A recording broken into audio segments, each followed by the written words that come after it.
Hello, and welcome to Unit 14 of Anatomy and Physiology 130. And in this lecture, we're going to get an introduction to the respiratory system. The material is contained in Chapter 22 in the textbook, but again, it probably contains more detail than you need. We'll just talk briefly about the respiratory system. I'm going to begin by talking about the gross anatomy of the respiratory system. That includes the lungs and the bronchi and the trachea. Also the nasopharynx, the larynx, the epiglottis, the trachea, and so on. We'll have a brief discussion about lung capacity. That refers to how much air goes in and out of the lungs every time you take a breath. When you take a routine breath just in and out, that's referred to as the tidal volume. That's just the air going in and out of the lungs. So just think of the tide going in and out when the waves go in and out at the beach. That's just the regular amount that goes in and goes out is referred to as the tidal volume. And then the inspiratory reserve. The word inspiratory, or to inspire, is a fancy word that means to inhale. So when you take a breath, you suck air in, that's technically called inspiration. When you inhale with a regular tidal volume, you inhale about 500 mils, half a liter of air. When you force yourself to inhale as deeply as you can actually inhale a few liters, a couple of liters more, which is referred to as the inspiratory reserve.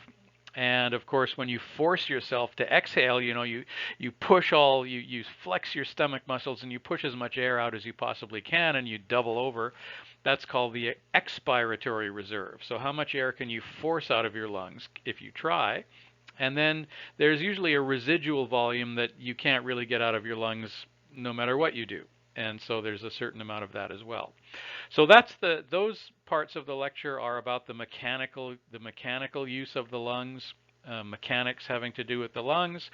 And then we're going to talk about transportation of oxygen through the blood, the fact that hemoglobin carries oxygen, and hemoglobin will hold on to oxygen at a high pH of 7.4, but will let go of it at a lower pH at 7.2, for example.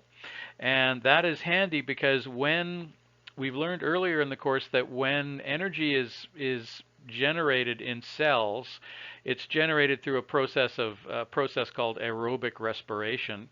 And what happens there is that glucose is broken down inside the mitochondria, and it is the energy that's created by breaking down glucose in a series of discrete steps. That energy is used to build ATP molecules. And of the three steps to breaking down glucose, the first step is called glycolysis. The second step is called the Krebs cycle, and the third step is called the electron transport chain. It is important that you know those names because you'll certainly be talking about them again in second-year biology courses. But the Krebs cycle generates carbon dioxide as a waste product. So when we exhale and carbon dioxide comes out of our lungs, that carbon dioxide came from the mitochondria of billions of cells, specifically from the Krebs cycle reactions that were taking place in billions of cells. And what happens is that when cells are working hard, like let's say you're going out for a run or something and the muscle cells in your legs are pumping very hard, they're burning a lot of glucose and therefore they're creating a lot of carbon dioxide. That carbon dioxide goes out into the blood and it dissolves into the blood and becomes carbonic acid. Carbonic acid in turn lowers the pH of the blood, and then the hemoglobin in the blood will let go of the oxygen where the pH is lower. So that's a very handy mechanism to make sure that oxygen is delivered to the parts of the body that need it most. So the parts of the body that are working hardest will have blood that's at a slightly lower pH than the parts of the body that are just relaxing. And so if you have a part of the body that's just relaxing, it's not producing much carbon dioxide in the blood, so the blood cells pass on by without even releasing their oxygen in some cases.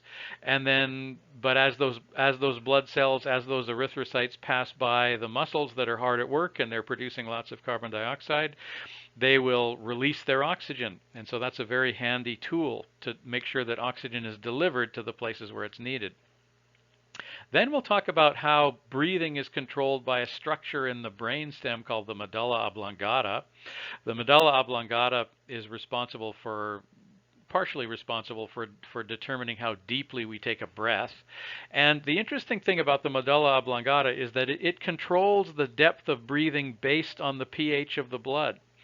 So the medulla oblongata contains blood travels through the medulla oblongata, and the medulla oblongata contains neurons that are able to sense the pH of the blood. And if the pH of the blood is too low, the medulla oblongata assumes that it's because we're not getting enough oxygen. And the reason the medulla oblongata assumes that the reason we're not getting enough oxygen is because we're not breathing deeply enough, and so it forces us to take deeper breaths. And that's basically what happens with a rebreather when you're at the hospital and they get you to rebreathe some of the air that you've just exhaled, which is rich in carbon dioxide, and so you re-inhale some of the carbon dioxide that you just exhaled, and that causes the pH of your blood to go down even further, causing the medulla oblongata to kick in and try to make you breathe more deeply. All right, and then at the end, we'll talk about some pathologies of the respiratory system. We'll talk about something that causes death in premature babies called infantile respiratory distress syndrome. And we will also talk about chronic bronchitis and emphysema. Emphysema is a terrible lung disease that makes it very difficult for you to breathe, and it is absolutely caused by smoking. So smoking is a deadly habit, and the industries that manufacture cigarettes and other tobacco products I don't use this term lightly, but those are actually evil industries, because they know perfectly well that smoking cigarettes causes emphysema and also lung cancer. They know that very well, but they've denied it for a century or so since we've known it. But basically that is making money off of pushing a drug, nicotine in this case, that we know harms the people that we sell it to. So that to me is the definition of an evil industry. Okay, let's look at the gross anatomy of the respiratory system. First of all, note that the respiratory system is divided up into an upper and a lower respiratory tract. And on the final exam, I will probably ask you what is the physical dividing line between the upper and lower respiratory system. If you get an upper respiratory infection, it's commonly called a head cold because it occurs in your head. Right, so the upper respiratory tract is basically everything from everything from the larynx upwards, which includes the nose, the nasopharynx. And then if you get a lower respiratory tract infection, that's worse, because that means you have an infection down in your lungs. And so generally we don't care too much about upper respiratory tract infections. That's just head colds and maybe infected sinuses in the nose. But lower down, infection of the lungs is usually much more serious. Okay, the upper respiratory tract is sometimes referred to as the upper airway, and the physical boundary between the upper and the lower respiratory tract is the larynx. In fact, it is a type of cartilage that you find at the bottom of the larynx called the cricoid cartilage that is the physical dividing line between the upper and the lower respiratory tracts. Within the larynx, we also have the vocal cords, which allow us to speak. And we have a really interesting device called the epiglottis. So remember that the word epi means above, and glottis refers to the area behind the trachea. And so when we swallow food, we want to make sure that it goes, if we swallow food or water or drink, we want to make sure that the food or the liquid goes down to our stomach and not into our lungs. And interestingly, the glottis area above the epiglottis is a common pathway, so that when you inhale through your mouth and when you eat through your mouth, the food and the air are going down the same pathway. So how the heck does the food know to go to the stomach instead of into your lungs? And the reason is because you have this wonderful device called the epiglottis that will slam shut when you swallow. It will slam shut and cover the top of the trachea. until the food or the drink passes by, and then it will open back up again. And that's exactly the reason why you can't breathe while you're swallowing. It's because the epiglottis has shut, kind of like the lid on kind of like the hatch on a ship. The epiglottis will slam shut and prevent the food from going into your lungs. Okay, so here we have the upper respiratory tract, all this stuff around here. Then we have the larynx here, and at the base of the larynx we have the cricoid cartilage. Then we have the trachea. The trachea splits in two. Remember, the term for splitting in two is called bifurcation. So the trachea bifurcates into a left and a right primary bronchioles. The left and right primary bronchioles bifurcate and otherwise divide up into secondary bronchioles, which then divide up into smaller bronchioles called tertiary bronchioles. So you know that in biology you talk in terms of primary, secondary, tertiary. So and then finally, all of those bronchioles they eventually terminate in little air sacs that are called alveoli. And there are millions of alveoli, these little air sacs in each lung, and each of those alveoli are surrounded by capillaries that are there to exchange oxygen and carbon dioxide with the air. Okay. All right, so here we have the hard palate, which is the mandible, or sorry, the maxillary bone. This area back here, here's the nasal cavity where the nose is, and then this whole area behind the mouth, which includes the naval cavity, is sometimes called the nasopharynx. Right, and then here we have the larynx. Here are the vocal cords. And then here's the larynx, this lump in your throat that is sometimes called an Adam's apple. It contains a lot of cartilage, which is why it's kind of hard. And then we have this device here called the epiglottis. And so when you swallow food, in order to prevent the food from going down the trachea, the epiglottis will shut the top of the trachea off, allowing the food to go down the esophagus instead. All right, a frontal or anterior view of the larynx. Right, so you can kind of see the epiglottis behind it there. Here is our old friend, the hyoid bone. Remember that the hyoid bone is the only bone in the human skeleton that doesn't articulate with any other bones. And here we have this bump here is called the laryngeal prominence. This is commonly called the Adam's apple. It's that round bump or prominence that protrudes at the front of your throat. And all of this in the larynx is made out of cartilage, so it's fairly hard. Okay, now we're looking at a right lateral view.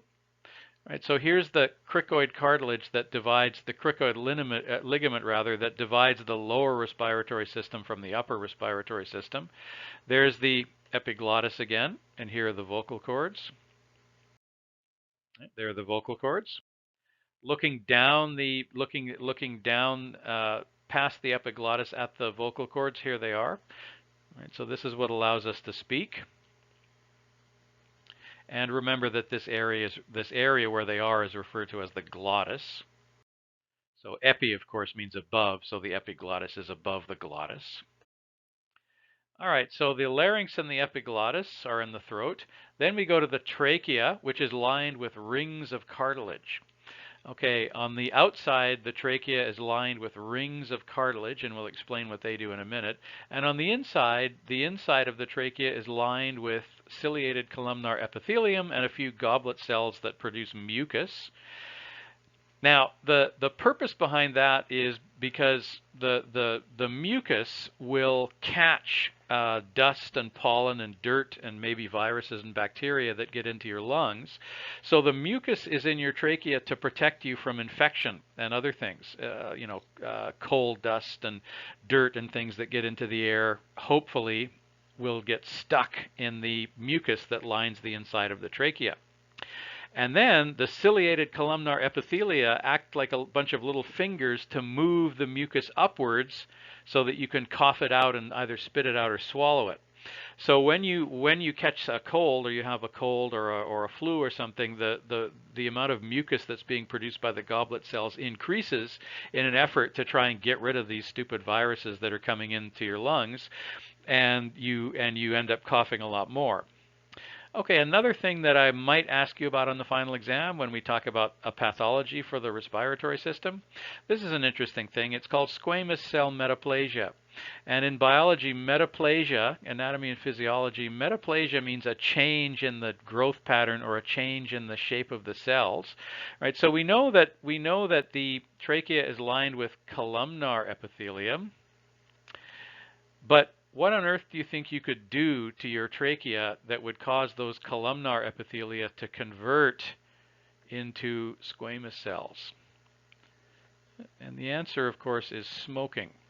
So if you continuously smoke, you're sending this hot gas down the trachea, and that's basically a low-level insult to the columnar cells, and they kind of get beaten up and traumatized by the temperature of the hot gas, and so they kind of flatten out in an effort to protect themselves. Just imagine that they're trying to avoid getting hurt, so they kind of crouch down as far as they can to keep a low profile. So if you look at the trachea of a smoker, it will sometimes be lined with squamous cells instead of columnar cells, and that is referred to as squamous cell metaplasia. And that's sometimes the way that if you're doing an autopsy on somebody who died, for instance, you could tell that they were a smoker because their lungs are dark brown from the tar and nicotine from the cigarettes, and then the cells inside their trachea are squamous cells instead of columnar epithelium. All right, what about this cricoid cartilage? Well, pardon me, what about these rings of cartilage that surround the outside of the trachea? Okay, so they are there for the same reason that the hose on your vacuum cleaner is surrounded on the outside by rings of plastic, and that is because those rings of plastic are there to prevent the hose from collapsing under negative air pressure. If you suck air through a hose and the hose is made out of soft tissue, the hose, of course, will just collapse on itself. If you line it with rings of plastic, or in this case rings of cartilage, you prevent it from collapsing. You prevent it from sucking shut, and that's why the trachea is lined on the outside with rings of cartilage. Okay, then, so now we go into the lungs. We have the trachea. The trachea bifurcates into primary bronchi, which then divide up into secondary bronchi and tertiary bronchi. And then the very ends of the bronchi are called terminal bronchioles. The word terminal, of course, means the end. A bus terminal or something is the end of the line for a bus or a train. And at the end of the terminal bronchioles, you will see a bunch of these little balloon shapes called alveolar sacs, or alveoli plural. So if you just imagine that you have a bunch of grapes growing on the stems, the biggest stem, you get a hold of a bunch of grapes and you're holding it by the stem, that big stem, just imagine that that is a tertiary bronchiole. And then the tertiary bronchiole, that big stem kind of divides out into smaller stems. Those are terminal bronchioles. And then the grapes on the end of those smaller stems are the alveolar sacs. That's very much what alveoli of the lungs look like. Okay, now how do we fill the lungs? How do we fill these alveolar sacs with air? By the way, the process of moving air through the lungs is called ventilation. We talked when we discussed spinal cord injuries. We said that somebody who's a quadriplegic, a high quad, can't breathe because they have lost control over their diaphragm, and so they have to breathe with the help of a machine called a ventilator. So moving the ventilator is called a ventilator because it moves air through the lungs, and that process is called ventilation. If you're an emergency paramedic or something like that, somebody may have a heart attack, and then you attach them up to a respirator because you want to keep them ventilated, quote unquote. You want to keep them ventilated. Moving blood through the capillaries that line the lungs is referred to as perfusion. Right, so remember what the word ventilation and perfusion mean. Okay, so how do we keep somebody, how do we ventilate the lungs? Well, there are two sets of muscles that are responsible for that. The diaphragm, of course, which is located, it's the boundary between the thorax and the abdomen. The diaphragm is a muscle that pulls the bottoms of the lungs downwards, and it's controlled by a set of nerves called the phrenic nerves. And flexing the diaphragm pulls the bottom of the lungs downwards, which has the effect of increasing the volume. If you have a bag or a sack and you suddenly double the volume of that bag or sack, it will suck air in because it's created negative air pressure. If you suddenly increase the size of the bag, that will draw, or if you suddenly increase the size of a container, that will draw air in because you've created negative air pressure when you increase the size. Okay, so the diaphragm creates negative air pressure, which sucks air into the lungs by pulling the lungs downward, and simultaneously the intercostal muscles pull the ribs upward and outward, and the lungs, of course, are kind of attached to the ribs, and so that's another way that the lungs create negative pressure to suck air in. Now, you might have heard, if you've taken Biology 120, you might have heard about other animals that are called positive pressure breathers, and animals like that would include frogs, for instance.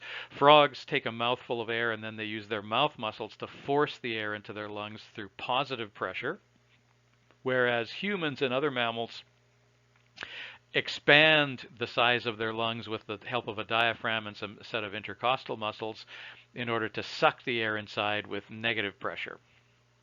And of course, the intercostal muscles are controlled by the intercostal nerves. All right, so here we have a bunch of grapes on the end of stems. These are alveoli. All right, so then the outside of the alveoli is lined with a lot of capillaries because we're planning on doing a lot of gas exchange here. So at the alveoli, by the way, the alveoli, the interior, the inside of the alveoli has to be kept moist because gas will not cross a dry membrane. Right, so it's critical that the inside of the alveoli remain moist in order to exchange gases. So the inside of the alveoli is generally lined with a thin layer of water, moisture, and then oxygen is able to diffuse into the blood and carbon dioxide will diffuse out of the blood in the alveoli. Okay, so here we have a look at the trachea with the rings of cartilage as well as the primary and tertiary bronchi and the terminal bronchioles. And again, the rings of cartilage are there to prevent the hose, the vacuum cleaner hose, from collapsing under negative pressure. And here we have the ciliated columnar epithelia that line the inside of the trachea. And this thing here is a goblet cell. Right, and that goblet cell is going to produce mucus that the cilia can then move upwards, and then you can cough out any dust that you may have inhaled. That dust became attached or stuck in the layer of mucus that lines the trachea. Okay, so the bronchial tubes also have rings of cartilage on the outside, and the trachea as well as the bronchial tubes are lined on the outside with smooth muscle. They have a layer of smooth muscle, and that layer of smooth muscle, just like the layer of smooth muscle that forms the middle layer of the blood vessels, it's controlled by the autonomic nervous system. In the case of blood vessels, if the autonomic nervous system narrows the blood vessels, vasoconstriction, that causes the blood pressure to go up. Now, what happens if the autonomic nervous system, for some bizarre reason, constricts the bronchioles? Then you can't breathe, and you have trouble breathing if you do that. So I don't know about you, but I can't think of any logical reason why it would want to do that. But it is a problem for some people that their autonomic nervous system does this to them for no reason, and the people like that have asthma. And so they have to inhale drugs that cause the bronchioles to open back up again. Okay, so we have ciliated epithelium, ciliated columnar epithelium, and a few goblet cells thrown in, lining the trachea. And then we have the inside, the inner compartment of the trachea, a lumen. It doesn't have any special name the way other lumens that we've studied do. Okay, the alveoli are made of simple squamous epithelium, and the simple squamous epithelium are of two types, two slightly different types of simple squamous epithelium. Type 1 lung alveolar cells are there for structure, and type 2 alveolar cells produce a fluid called surfactant, which prevents the walls of the alveola from getting stuck together. And I'll explain in detail what that means later. And as we said, on the outside, the alveoli are extensively lined with capillaries. because we need to do a good job of getting the oxygen into the blood and getting the carbon dioxide out. And so there are lots and lots of capillaries in the lungs. That is why if you puncture a lung, it bleeds like crazy. It's nothing like in the movies where people get shot through the lung with a bullet or something and then they'd get up and walk away. If you get shot through the lung with a bullet, or you puncture a lung with a rib because you broke a rib, you fell on something that was sharp and you broke a rib, there's bleeding, and the lung fills up with blood very quickly because there's just so many capillaries in that area. All right, here's a cross section of the trachea. So you can see we have a type of cartilage lining the outside. These rings of cartilage are made with a special type of cartilage that's called hyaline cartilage. And hyaline cartilage is, the word actually means, you know, that stippled glass that you have in the bathroom window so people can't see into the bathroom? That is kind of an opaque, a translucent glass that kind of looks kind of gray in color.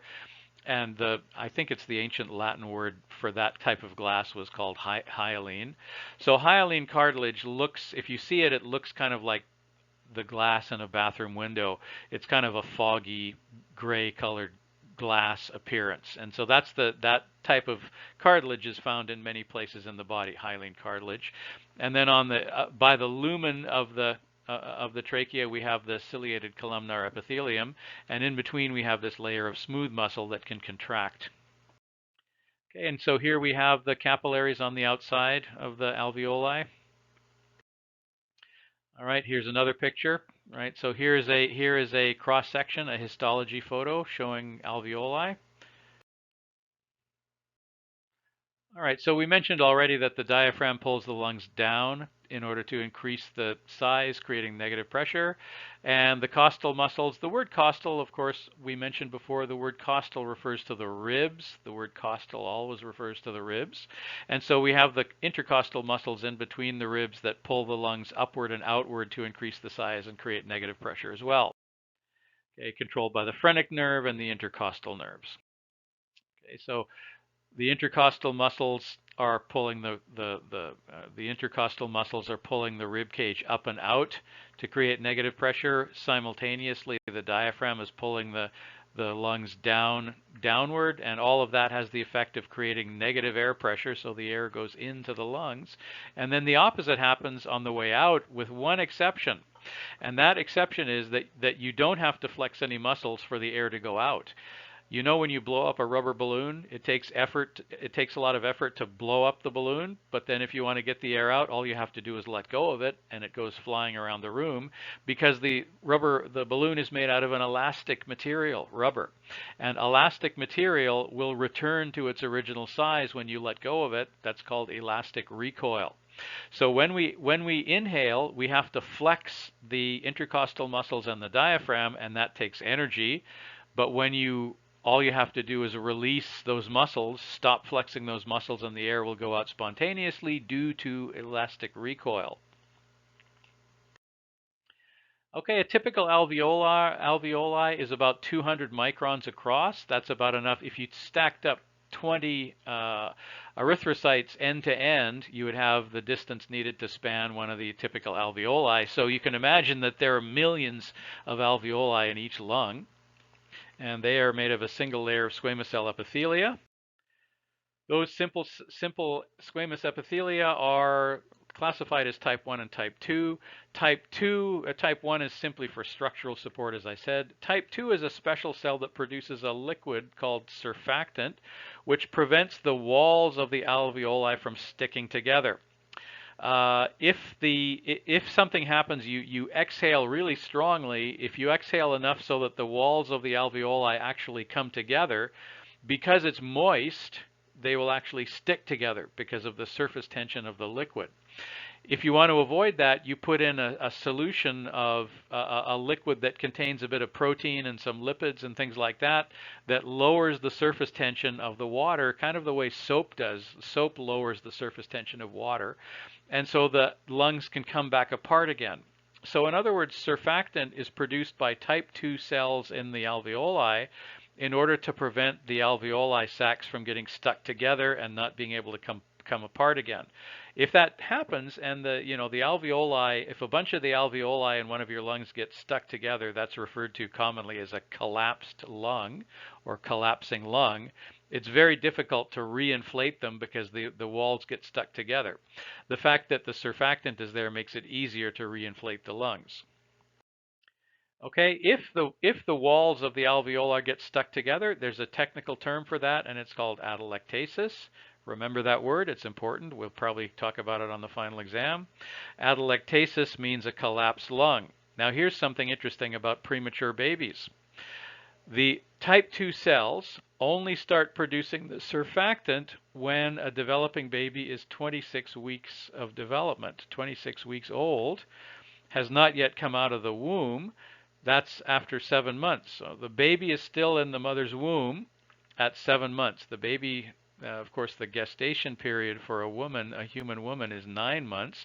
So at 7 months, the baby is still inside unless something goes wrong and the baby is delivered prematurely. If the baby comes out prematurely and you have a premature baby that's younger than 7 months, that baby is in danger of atelectasis because their lungs haven't started making the surfactant yet. And if that happens, if you have a premature baby whose lungs collapse, that is referred to as infantile respiratory distress syndrome, also known as IRDS, infantile respiratory distress syndrome. Okay, so here we have a type 1 cell surrounding an alveoli. This is a cross-section through an alveoli, and here's a type 2 cell. The purpose of the type 2 cell is to produce the surfactant, which prevents atelectasis.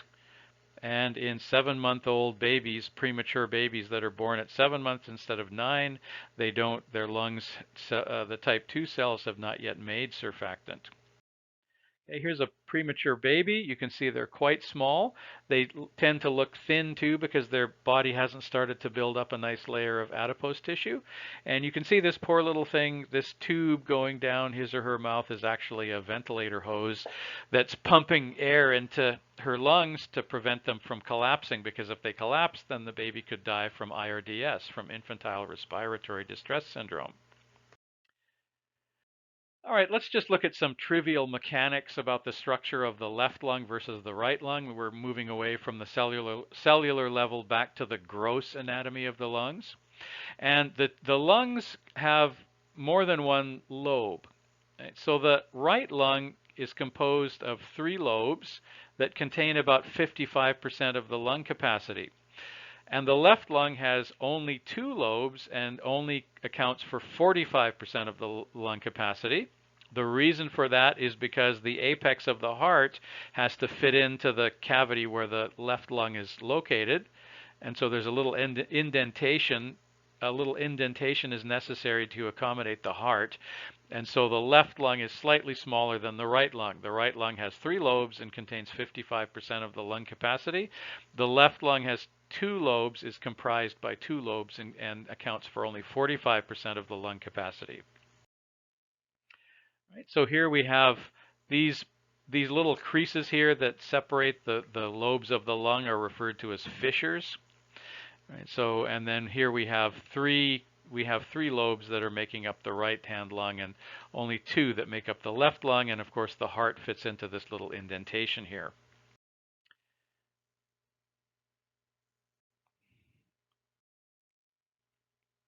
All right, now surrounding the lungs we have the pleural membrane, the pleura. Right, so remember, the lungs, of course, are located in the thoracic cavity, and the lungs are surrounded by a pleural membrane. And there are 2 for any serous membrane. We have 2 layers. The outer layer is referred to as the parietal pleura, and the inner layer is always referred to as the visceral pleura. And in between the parietal pleura and the visceral pleura, we have a lubricant. We have serous fluid, and of course, the purpose of that is to prevent friction. Prevent the lungs from directly rubbing up against the ribs and creating friction and possibly damage. So having a serous membrane with serous fluid in between the parietal and the visceral membrane, that's kind of like putting oil in the pistons of your automobile, because the oil prevents friction between the piston and the cylinder block. All right. Now, what happens if we learned from previous lectures that edema is the technical term for swelling. This is where you have fluid retention, you have fluids building up inside the interstitial spaces of soft tissues. Pulmonary edema refers to fluid building up inside the alveoli of the lungs, which make it difficult to breathe. That's a little bit different than pleural effusions. Pleural effusions are when you get an accumulation of fluid outside the lungs but inside the rib cage. Basically, you get a buildup of fluid in between the parietal layer and the visceral layer of the pleura, or you might just, it might be somewhere else, but it's outside the lungs but inside the ribs. Now, the difference is that in both cases, both of these conditions make it hard to breathe. But the difference is that in pulmonary edema, the water or the fluid is actually inside the alveoli, whereas in pleural effusions, the liquid is outside the lung and underneath the ribs, taking up a lot of space and making it impossible for you to inhale. Right? So in pleural effusions, there's fluid outside the lung in the pleural cavity that's taking up the space that the lung is supposed to have. And so the lung, you can't expand the lungs because there's no room for them to expand with this fluid. Okay, so here's an example of a pleural effusion. Right? So this fluid between the lungs and the rib is taking up the space so that the lung can't expand. All right, let's take a minute to talk about lung expansion and exactly how much air can a lung hold. This is called the human lung capacity or the vital capacity. All right, so inhalation, of course, is what you call it when you inhale, and the technical term is also inspiration. It takes effort to suck air into the lungs because we have to flex the muscles that are the diaphragm and the intercostals. Exhalation or expiration happens spontaneously through elastic recoil. There's a lot of elastin in the tissues of the lungs, so that elastin, of course, is a protein that gets its name because it's stretchy. Ventilation, as we said, is what you call it when you circulate air through the lungs. And perfusion refers to circulating blood around the body, and in this case, specifically circulating blood around the capillaries of the body. And before I go on, I just want to mention another career that you can go into, another allied health profession that you can go into, which is you can go to BCIT and you can get a 2-year certificate and you can become a perfusion technician. A perfusion technician is the person who, when you have surgery on your heart or your lungs, if somebody's having lung surgery or open heart surgery, they have to turn the heart off temporarily or turn the lungs off temporarily. So how does the blood get oxygenated if you turn off the lungs? Or how does the blood get circulated if you turn off the heart temporarily?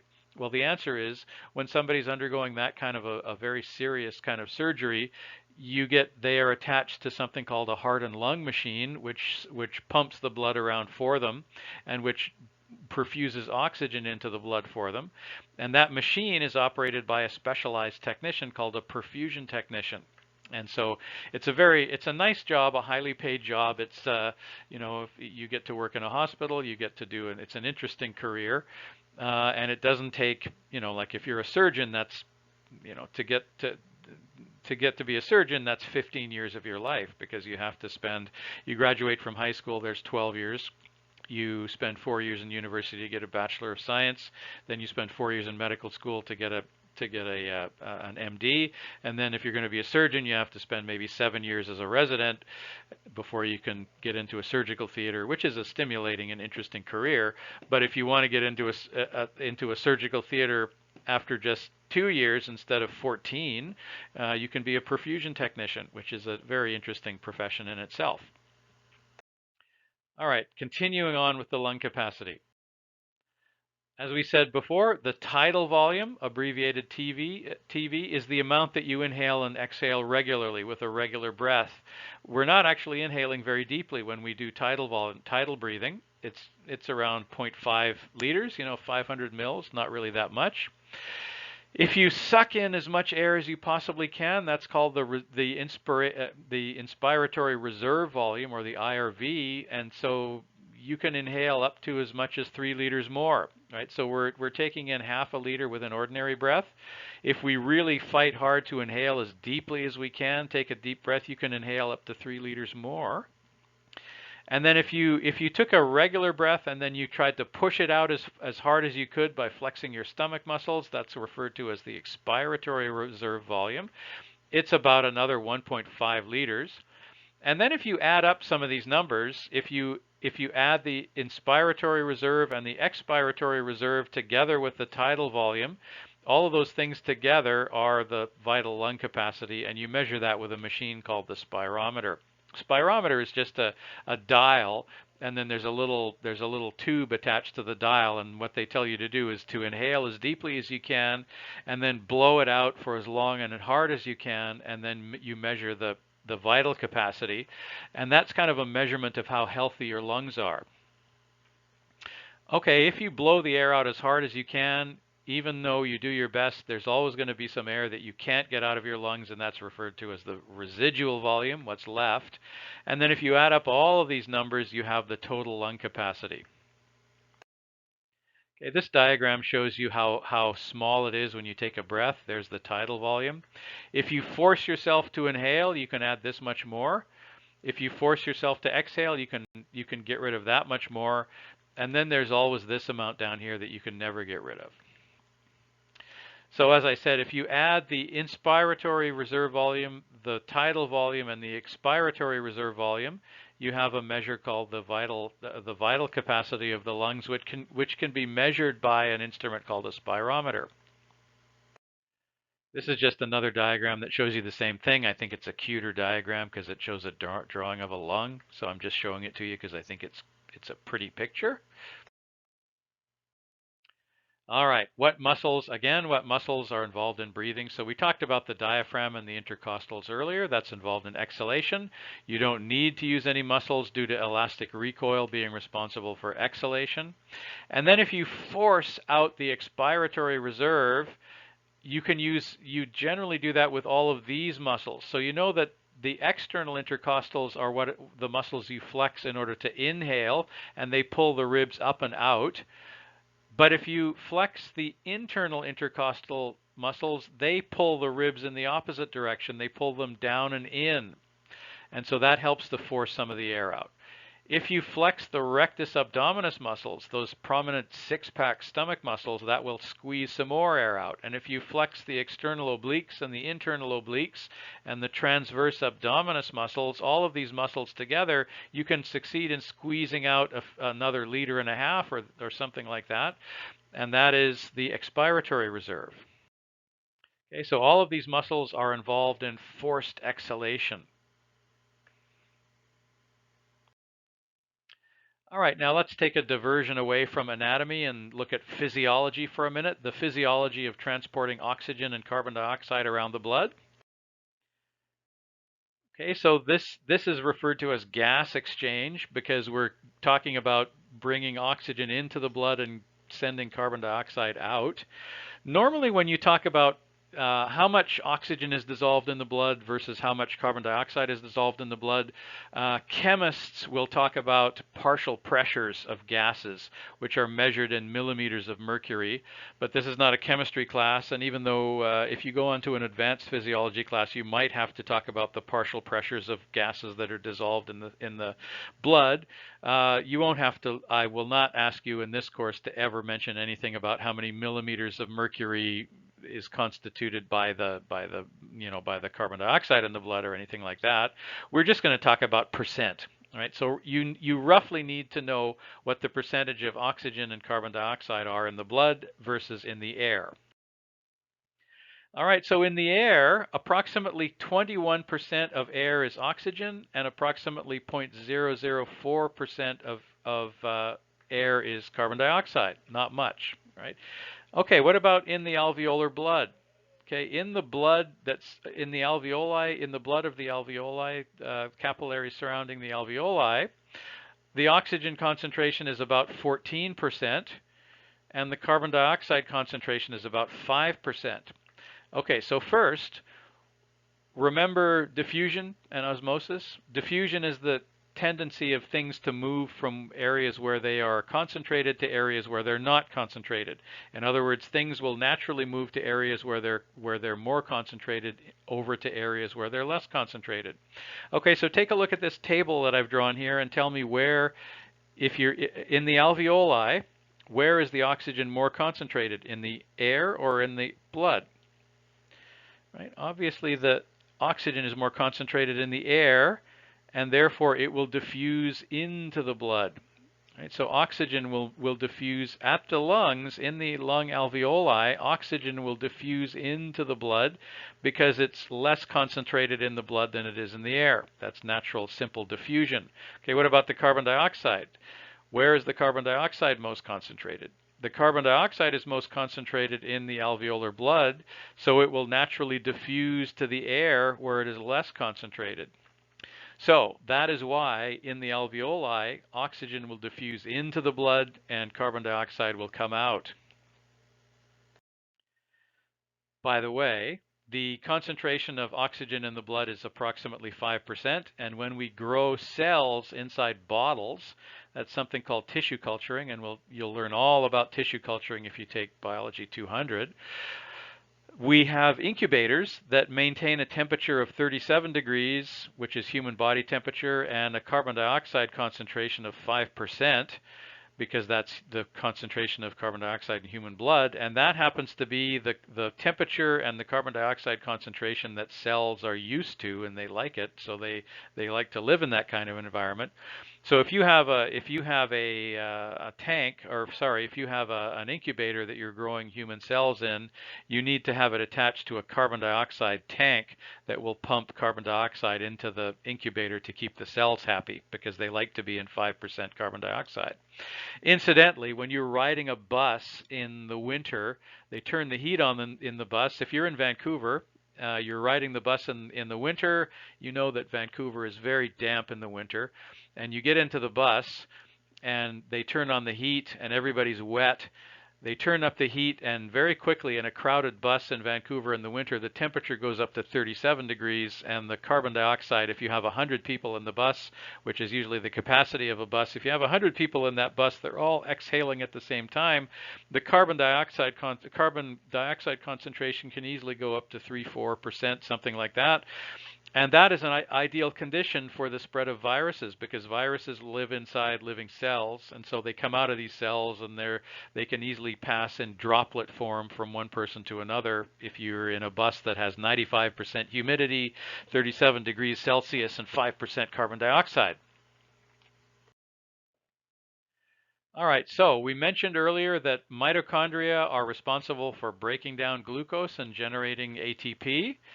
And glucose is broken down in 3 steps. Number 1, glycolysis. Number 2, the Krebs cycle. Number 3, the electron transport chain. The carbon dioxide is produced as a waste product of the Krebs cycle, and the oxygen is consumed by the electron transport chain. So we kind of have the impression, or laymen have the impression, that the oxygen that you inhale is then converted into carbon dioxide by your cells and then exhaled, when in fact that's not actually true. The oxygen that you inhale is being consumed by the electron transport chain and converted to water.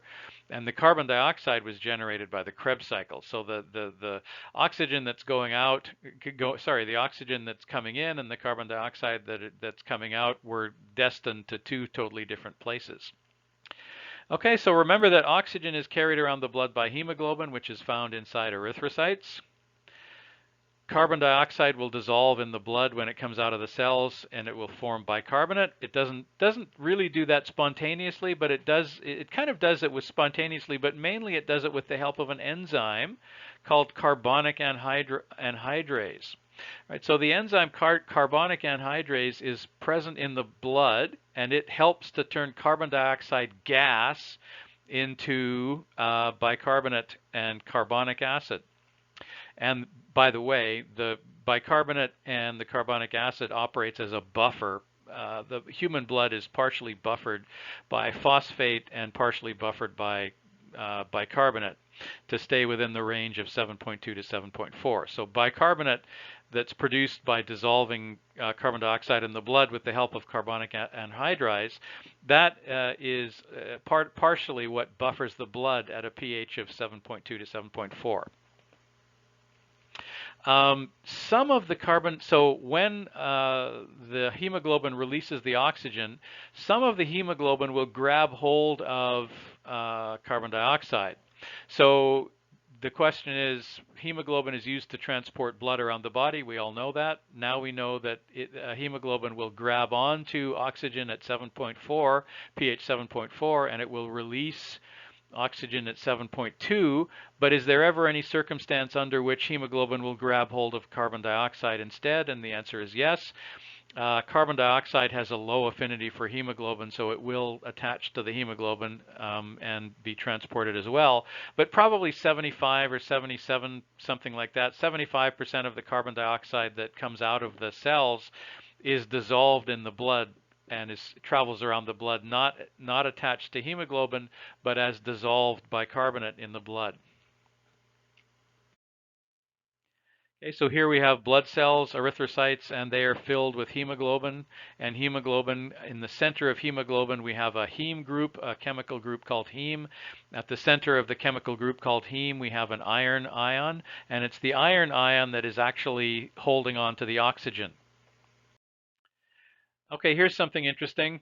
You've heard of people dying of carbon monoxide poisoning. That's usually a terrible tragedy. Sometimes it happens by accident, sometimes it happens on purpose. But every time, it's always a tragedy when someone dies, of course.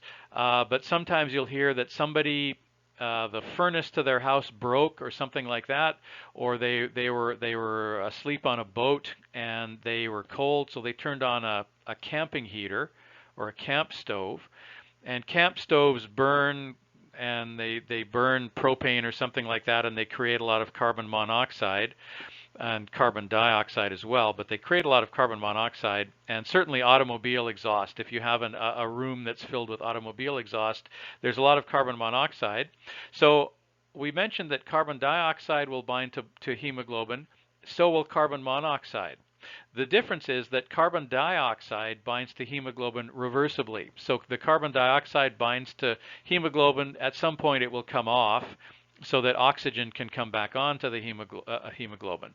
Carbon monoxide binds irreversibly to hemoglobin so that it will stick to hemoglobin and never come off. And that means that you suffocate to death, and that's carbon monoxide poisoning. And so you may have heard of people committing suicide by they go into their garage, they shut the door, they turn on the engine to their car, and they let the garage fill up with carbon monoxide, and essentially they die of suffocation. There's a myth that it's painless to die that way, when in fact it's very unpleasant to die anyway, but it's very unpleasant to die that way. And that is because carbon monoxide will bind irreversibly to hemoglobin and never come off. Okay, this is sickle cell anemia. We learned about that in our last lecture. All right, so here we have the carbon dioxide mixing with water, and with the help of carbonic anhydrase, converting to carbonic acid, which reaches an equilibrium state with bicarbonate. Right, so most of the carbon dioxide that's in the blood is dissolved in the blood, and it's being carried around as carbonic acid or bicarbonate. And as I said before, if you have cells that are doing more work, like the mitochondria in the muscles, the mitochondria in those cells will be putting out more carbon dioxide, which has the effect of being converted to carbonic acid and lowering the pH and the level where these cells are doing more work. And that causes the hemoglobin to let go of the oxygen where it finds a lower pH. And that's the perfect way to transport oxygen around the body and make sure that that oxygen is only released in the areas where it's needed most. Now, as I said at the beginning, the depth of breathing when you inhale more deeply or more shallowly, shallow breaths versus deep breaths, that is controlled by a structure in the brain stem called the medulla oblongata. The medulla oblongata decides how much oxygen is dissolved in your blood based on based on the pH of the blood. So if the pH of your blood is high, 7.4, the medulla oblongata says, okay, you've got plenty of oxygen in the blood. You must have, because the pH is high. That may not be true. You know, if you have carbon monoxide poisoning or something, you may have a high pH blood, but that doesn't mean there's any oxygen in it. So the medulla oblongata is not perfect, but it's trying to decide that how much oxygen is dissolved in your blood based on the pH and based on what we know about carbon dioxide. Okay, now the medulla oblongata, if it senses that the pH is low, 7.2 for instance, it says, oh goodness, well, obviously you're not taking deep enough breaths to let oxygen get into the blood, so the medulla oblongata tells your lungs to take deeper breaths. So here's a diagram of our old friend, the concept of homeostasis. So now we're talking about homeostatic control of oxygen and carbon dioxide in the blood, which is controlled by the medulla oblongata. So we have a stimulus. If you have rising amounts of carbon dioxide in the blood because tissues are working harder, then you have a local drop in the pH, or you have a drop in the pH. That is a stimulus. That stimulus is transmitted through the blood to the medulla oblongata. So the blood passing through the medulla oblongata is sensed by the medulla oblongata. The medulla oblongata senses that it has a lower pH, and therefore it must not be getting enough oxygen in the blood. So the medulla oblongata tells your lungs to take deeper breaths, and then the carbon dioxide level will decrease because the carbon dioxide will go out as you're taking a deeper breath, and more oxygen will get in, and then we get back to our state of equilibrium, where the pH of the blood is controlled homeostatically to be somewhere around 7.4. All right, have you ever seen somebody hyperventilate? They get very nervous and scared, and they start breathing shallowly and quickly. So they take rapid, shallow breaths, and if they keep on doing that, they'll pass out because the oxygen doesn't have time to get into the blood if you take shallow, rapid breaths. And so how do you get somebody to calm down when they're hyperventilating? You get them to breathe into a paper bag for a minute or two. You don't get them to breathe into the bag for any longer than that, because that'll cause the carbon dioxide to go up, and then they'll really pass out, which is not a good thing. But if you get them to breathe into a paper bag for 30 seconds or something like that, what's happening is they are inhaling the carbon dioxide that they just exhaled. That causes the carbon dioxide level in the blood to go up to a point where the pH drops to a point that the medulla oblongata will get the message. And the medulla oblongata will say, whoa, the pH is really low. We better start taking deep breaths. And the medulla oblongata kind of forces the lungs to take deeper breaths, and then the person calms down. So that's the trick behind getting somebody who's hyperventilating to take deeper breaths and calm down. You force them to rebreathe the carbon dioxide that they just exhaled until the medulla oblongata gets the message that you should be taking deeper breaths. All right, let's briefly talk about respiratory system pathologies. A little bit of terminology. You do need to know these terms. I often ask them on the final exam. The term apnea, the word apnea means difficulty breathing. The word sleep apnea means difficulty breathing while you're asleep. Sometimes that's caused by obesity. If a person who's very heavy and has a lot of adipose tissue on the front of their body lays on their back, it becomes harder for them to breathe. You've noticed that breathing when you're asleep, you notice that when you're talking, you have some control over your breathing, right? Like I'm controlling my breaths in order to talk, but you notice that when you go to sleep, you don't have control over your breaths anymore. That's because the medulla oblongata has taken over your breathing pattern completely. And so when you're going to sleep tonight, try and do this. Notice the point at which you stop concentrating on moving air in and out of your lungs. That's when the medulla oblongata takes over. And it's kind of a fascinating point where you're just drifting off to sleep, and when you're awake, you're consciously controlling how fast you're breathing. When you go to sleep, that process is taken over autonomically by the medulla oblongata. So you can actually notice, if you're paying attention, you can kind of sense the point where you're just falling asleep and you're no longer concentrating on breathing. Okay, so Apparently, if somebody's very heavy, sometimes the signals that the medulla oblongata is sending to the diaphragm and whatnot is not enough to breathe properly. So people with sleep apnea, sometimes caused by obesity, will stop breathing for periods of time during the night, and of course that causes hypoxia to the brain and things like that. It's not good, and so it's not a good thing. Because you suffer little bits of brain damage every time you stop breathing at night, and that's no good. And so somebody like that usually uh, puts on a positive air pressure breather, a BiPAP. So it basically forces air. It's a mask that you put over your face, and that it forces air into your lungs so that you don't stop breathing due to sleep apnea. All right, orthopnea refers to difficulty breathing when laying down. Now, occasionally doctors will measure sleep orthopnea by asking you, do you lay down flat when you're asleep, or do you prop your head up or your upper body up with pillows? And if the answer is yes, I'm not comfortable sleeping unless I prop myself up with pillows, they'll ask, how many pillows do you use? One, two, three, and they may measure the degree of orthopnea by how many pillows somebody needs to sleep comfortably. And sometimes there are various things that cause orthopnea, but sometimes orthopnea is caused by problems with the heart. And if any problem that comes as a result of the heart is referred to as cardiogenic. And so we're going to talk about something called cardiogenic pulmonary edema. Okay, pulmonary edema refers to fluid in the lungs. Cardiogenic pulmonary edema means fluid in the lungs as a result of something being wrong with the heart. The heart generated a problem with pulmonary edema. Pulmonary, of course, refers to the lungs. The word pulmonary refers to the lungs. All right, so here we have fluid accumulating inside the alveoli. That's pulmonary edema. Okay, why is it weak? Why is it caused by the heart? Well, there are a lot of things that could cause pulmonary edema, but one of the more interesting ones, is where you have a weak left ventricle. So I'm going to give you a minute to think of why that would cause fluid to accumulate in your lungs, and it is related to the reason why your feet swell up if you stand in one place too long. I'll give you, you can pause the tape, pause the video, and think about that. And now I'll tell you the answer.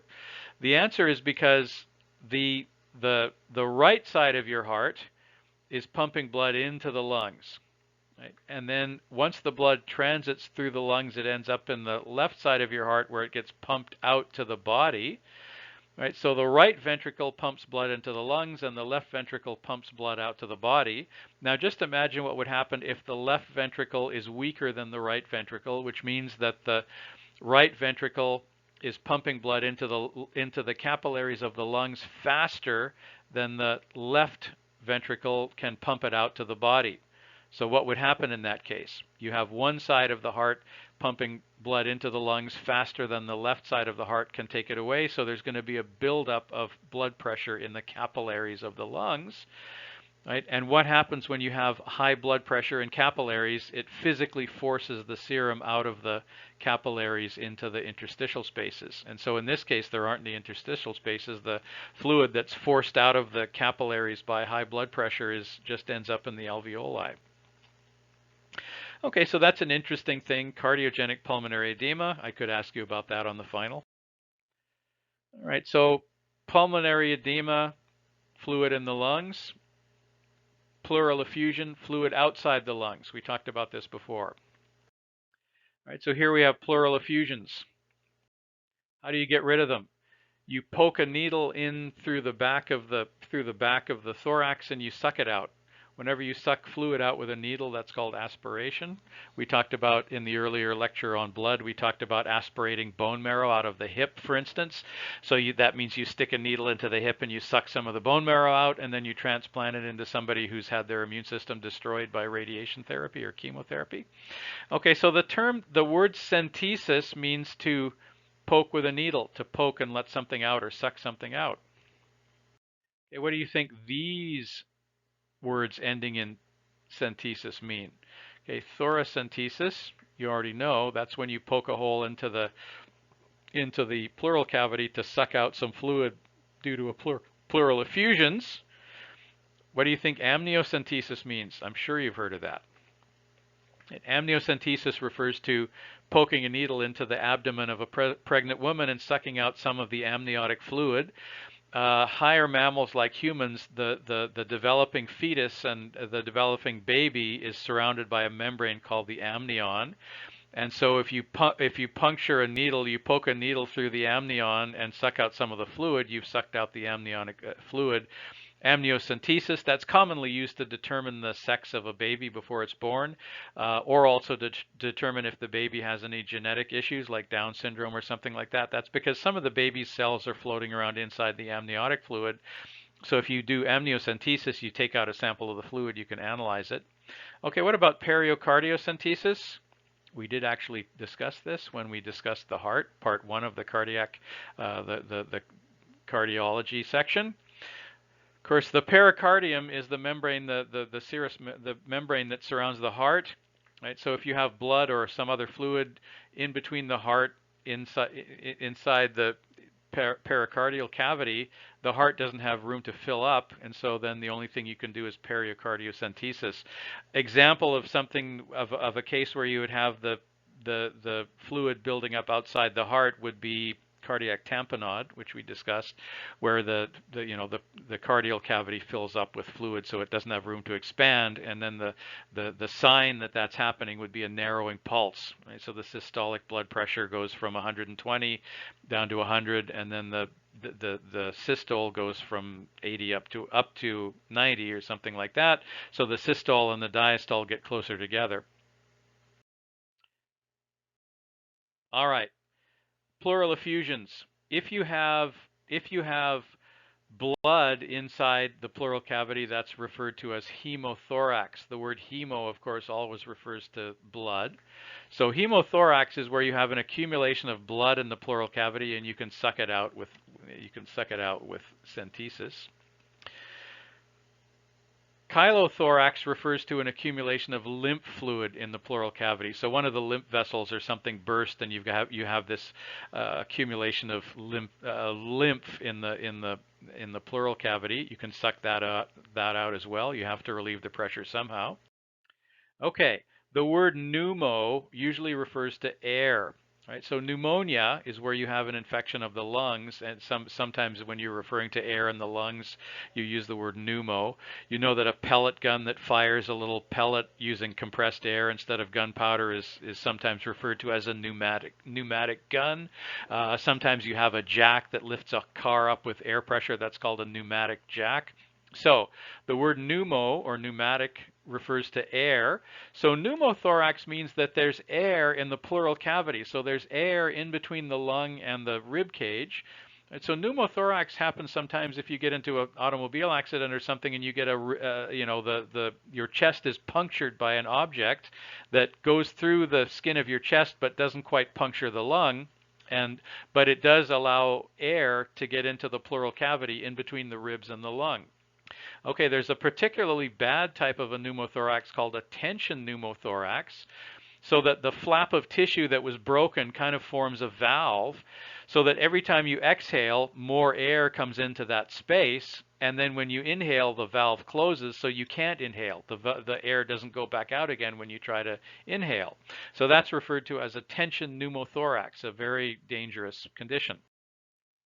Right, so here we have a tension pneumothorax. This is a tension pneumothorax.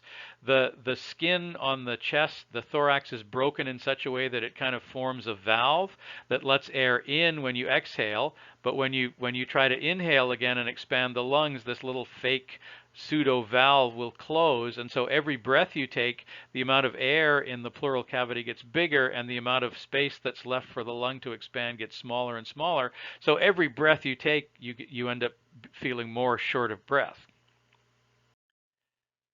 All right, continuing on. If you aspirate a foreign body, that means you inhaled something. It usually ends up in the right main bronchus, just because of the way the bronchial tubes are organized. We talked about infantile respiratory distress syndrome. That's when you have a lack of surfactant in the alveoli with a baby that's prematurely born after 27 weeks after 7 months. Chronic bronchitis. Remember we discussed the fact that chronic means long term. And then if you have inflammation, and you've now taken the immunology section of the course, you now know what inflammation is and what causes it. Swelling, heat, redness, pain. If you want to mention, if you're trying to describe which part of the body is inflamed, you name the body part and then you add itis to the end, right? So of course bronchitis refers to swelling and inflammation of the bronchial tubes. So if you have swollen bronchial tubes, they swell up, which means there's less space for the air to get through, so it feels like you can't breathe. And also the goblet cells that produce the mucus get more active if there's swelling. You know, if you have more fluid in the tissue, then more of that fluid is converted into mucus by the goblet cells.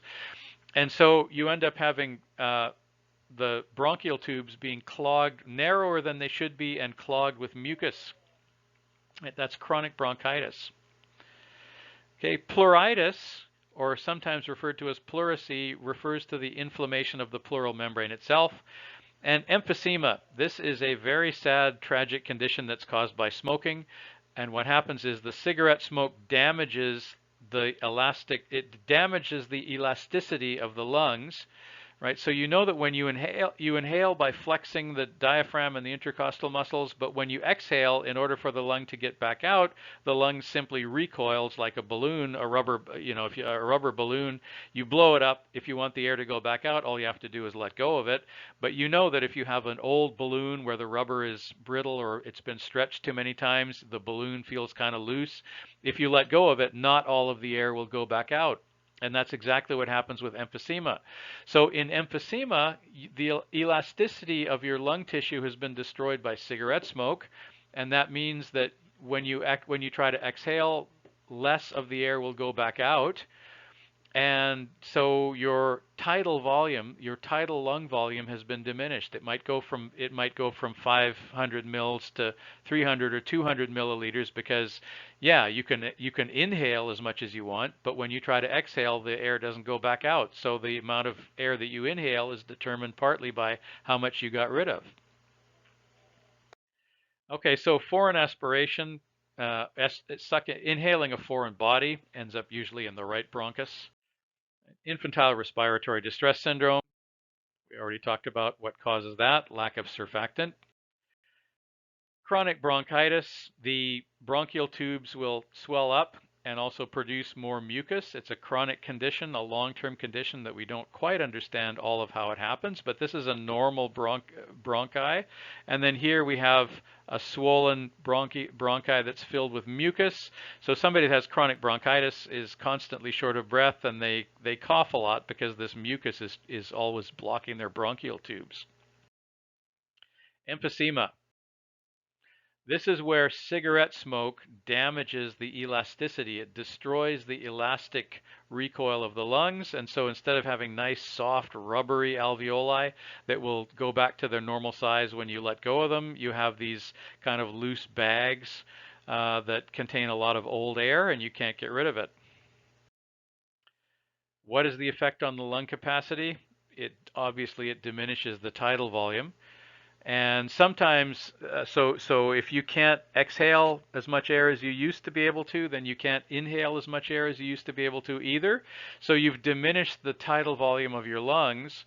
The only way to compensate for that is to inhale air that contains a higher concentration of oxygen. So that's where you see people wandering around carrying an oxygen tank, or they're dragging an oxygen generating machine on wheels.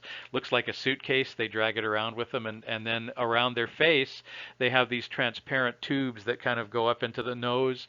And so what those tubes are doing is those tubes are delivering 100% oxygen into the nose, so that you maybe the volume of air that you're inhaling has been decreased by 90%, but at least it contains more oxygen so that you can still get somewhat the same amount of oxygen into your blood. And eventually even that doesn't work either. But the worst thing that happens is not the worst thing to happen to you if you have emphysema is not the lack of oxygen getting in, it's the accumulation of carbon dioxide that can't get out. Right? So people that have emphysema die a very unpleasant death because they can't breathe, and the accumulation, so they have trouble getting enough oxygen into the blood, which is one problem that you can fix with the oxygen. But the real problem is they can't get rid of all the carbon dioxide because they're not exhaling as much either. So you have a buildup of carbon dioxide in your blood. The first thing that happens to you is you kind of get paranoid. So people who have emphysema towards the terminal phase of emphysema, they kind of get paranoid and scared, and it's a very unpleasant way to die. And as I said, it is almost exclusively caused by smoking. Sometimes you have coal miners that work down in the mine with coal dust and they've inhaled a lot of that and they can get emphysema, but 90% of the time it's caused by smoking. Smoking is addictive. Cigarette companies are selling people poison knowing that it's going to cause lung cancer and emphysema, knowing that it's going to create a drain on our medical system. And if you make money by selling something that you know is causing human suffering, I would say that's an evil profession. Cigarette smoking is addictive. Everyone who's ever tried to quit smoking cigarettes know that nicotine cigarettes are addictive. They're very hard to quit the habit. Uh, in the United States in the 90s, for the first time, Congress did an investigation into cigarette manufacturing, and they subpoenaed all of the CEOs, the chief executives of the cigarette companies, to come in front of Congress and say whether or not cigarette smoking was addictive, and all of these executives put their hand up and swore an oath to tell the truth, and then they all lied because every one of them said that cigarette smoking was not addictive when they knew perfectly well that it is. Anyone with an ounce of common sense knows that cigarette smoking is addictive and it is killing people, and it should be illegal. It should be, we've decided, as the human race has decided, that we're not going to make money certain ways that are immoral. And one of the ways that we decided we are not allowed to make money is through slavery. Another way that we decided as a society that we are not going to make money by being paid to kill people. And another way that we should decide that we're not going to make money anymore is by selling people addictive drugs that kill them and cause misery to them and their families. Okay, so emphysema is caused by cigarette smoking. Cigarette smoking 100% causes emphysema and lung cancer. Due to legal trickery and so on, a lot of the countries in the world have never been able to sue the cigarette companies for damages that are caused by cigarette smoking, but I think that will change in the near future. All right. To summarize what we've been talking about, we discussed the gross anatomy of the lungs. We talked about the epiglottis, the terminal bronchioles, and so on. We talked about the nasopharynx, the larynx, the bronchioles, the alveoli. We discussed lung physiology in terms of lung capacity, tidal volume, inspiratory reserve, and so on. We talked a little physiology about how oxygen is carried by hemoglobin at certain pHs, at higher pHs, and delivered to the areas of the body where it's needed at lower pHs. And we talked about how control of breathing is controlled by the medulla oblongata. And the medulla oblongata tells your lungs how deeply to inhale based on the pH of your blood. And we know that the pH of your blood is controlled by the amount of carbon dioxide in the blood. And we listed several pathologies of the immune system.